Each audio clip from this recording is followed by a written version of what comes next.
Okay, hello guys, I am IGN. Today I want to show you something really fun. It's TNT duping for a version that nobody really plays on anymore. But still, it's rather interesting. So in 1.7, an arrow, when shot in a block, will recognize this block, like will keep the data. If you move it, it will not update it. It will still think it's in this block. So what does this have to do with TNT? Let's make that a flame arrow and a TNT block, and you basically have TNT looting by some kind. If you can refurbish that arrow. If I would now break this block, it would fall down and realize it wasn't in that block at all. So how can we use this? We can make TNT dupers, of course, like I said before. So basically, this cobble block will be replaced by the TNT block, but wouldn't like think it is till this block updates it. So if my arrow wouldn't fail, so it would basically replace a block with TNT. This can also break bedrock, by the way. There's also this setup, only the TNT has to be pushed off, otherwise the one, if the TNT ignites here, the arrow would fall down and ignite that TNT. So then we come to setups. So back, like all the way back when Panda was still making videos, he showed this in his 1.7 world. So this is the same concept, using this setup as shown before. You see, only this system is not reliable. Arrows in this version are really buggy. There is a chance that arrows can glitch out. There is a chance that arrows can glitch inside of the cobblestone and then fall on top of the TNT and blowing the system up. So I mean Nullspace and historical HSMP, who are also in a 1.7 version currently, teamed up and are trying to come up with a good way to do TNT looting. Because we have no mending, having some kind of way to have looting without taking up durability would be really useful. So after this I went on and made my whole journey there, passed with all exploded materials and concepts that were usually would break in some way or another. I recently found out that that was also a way to dupe TNT instead of this one. And then I made this system. And this one is also very basic. I forgot this. So this would dupe the TNT as shown before there, and then push it off. And then after a time it falls back. And there are a lot of safety issues with this one. Sometimes cobblestone wouldn't turn into TNT, so we'd have to move it back into the cobble generator, and we will always have the issue that the arrow would glitch inside of this cobble block here. Oh yeah, as you've seen before, it was moved in there. We don't want this because that can blow up the system, because it can ignite the main TNT. And my goal was to have it reliable, that it wouldn't break and would be able to dupe for a while. So this system was a no-no. At the same time, the guys from historical SNB were also working on a system. This system is really bulky, but they did one thing I didn't do, and it was align the arrow. And in this version, arrows are so weird. And would like usually stick into blocks and stuff. So they used a lot of soul sand. But they did use the same concept as this, only they didn't dupe on this block. They would first push off, they would first align it with this cobble wall, and then it would be pushed off with this piston, fall on top of here, and then because the soul sand is lower, it would be ignited by the cobble, because it falls between these two blocks. So yeah, that was their system. I can show it. It had a few drawbacks. It would be really slow, because they used some mechanics to bring the this thing has to be brought up again. So yeah, there it falls down, and then yeah, it would explode inside of the block, which was a real issue.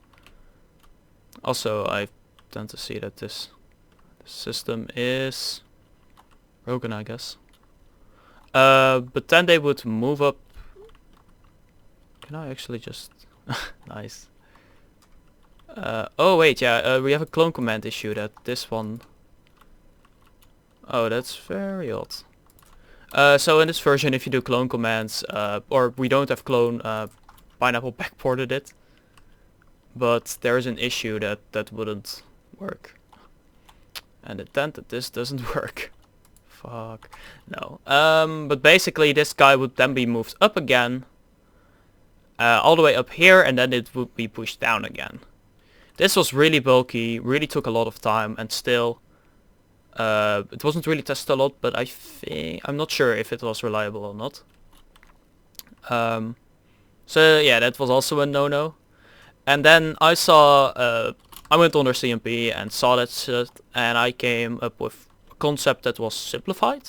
So we together, yeah, so basically that whole thing with the aligning, it has to fall like, yeah, a lot of blocks here for it to work. And I just basically put the soul set at like this level.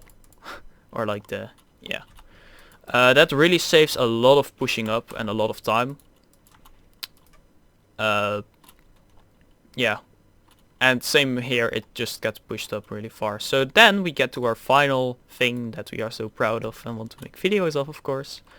This is our TNT looting system currently. So this one still is not 100% reliable. But this one does have a lot of features that just work. Basically that system also had the TNT explode within the lava, within the machine itself, so you couldn't really hook up any mobs to it to kill. But here it can, because basically you just push out the block. Because of the floating glitch, you can keep the arrow floating, so we will push away the arrow, and then it will float over this block here. And then it can be moved up using this piston sand pusher, because yeah, no slime blocks of course. And this, like I said, this thing is not 100% fail-proof.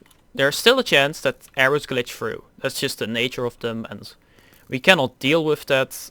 We really have to work around it. So our way to deal with that is this tripwire. Every time a TNT passes through, the tripwire gets activated, activates this fade-out clock, and it would keep being refreshed as long as there is TNT entity would go through. So this arrow, this piston would stay up. And then I am not sure why this is there. But if there wasn't any sand, or if there wasn't any TNT, the sand would drop down. That would activate probably this thing. Yeah. So that would activate this thing. This is a thing we developed recently. We found out that arrows, that same glitch as happened there, arrows when they are placed on like a block that changes state, like a redstone block or a trapdoor, if I would power this, you can see the arrow bobbing up and down. This is because it gets updated and it gets moved up a bit, or like gets yeah, updated. This will also reset the arrow counter timer, the 60-second timer we have to deal with. So our basic idea was, what if this thing breaks? This thing breaks like every 10 minutes. It's really annoying to test, by the way, as you haven't noticed yet, because we have some, yeah, because we don't have carpet. So yeah, that's always a real treat to work with. Oopsie. Let's actually pick up those arrows. Why is that system still on? Basically we would push in the arrows here. And because it's just on the ledge, and because it's such a small hitbox, it doesn't get pushed very often. I think that one is, yeah, that one is in. So if I would now push it on, this thing would do nothing. Oh wait, yeah, this thing would do nothing because I don't have an arrow in there, of course. So now there's an arrow in, so this will just like keep looping, of course. And those things won't fall. They also won't despawn because the timer gets reset by these trapdoors flicking every once so often.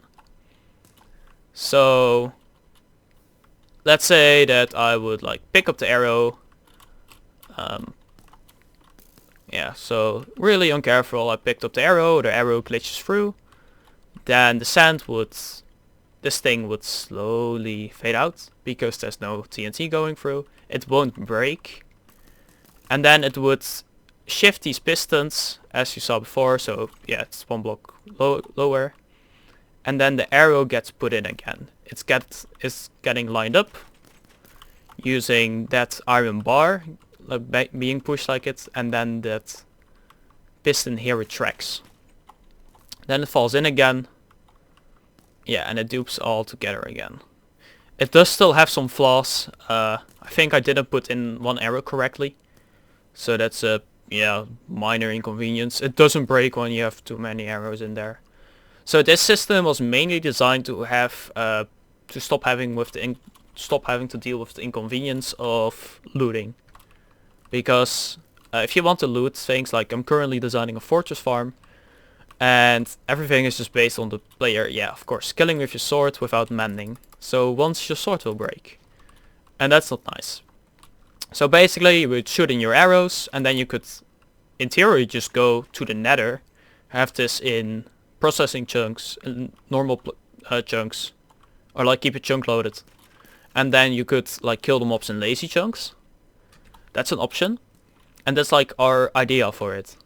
So we don't have to waste durability, we don't have to like keep enchanting new swords. And you could basically AFK this. But I rather just see it as AFKing it without, like when you're still here and doing other stuff in the background. Since yeah, this thing can still break, and yeah, sometimes you have to put in a new arrow. But yeah, that was basically it.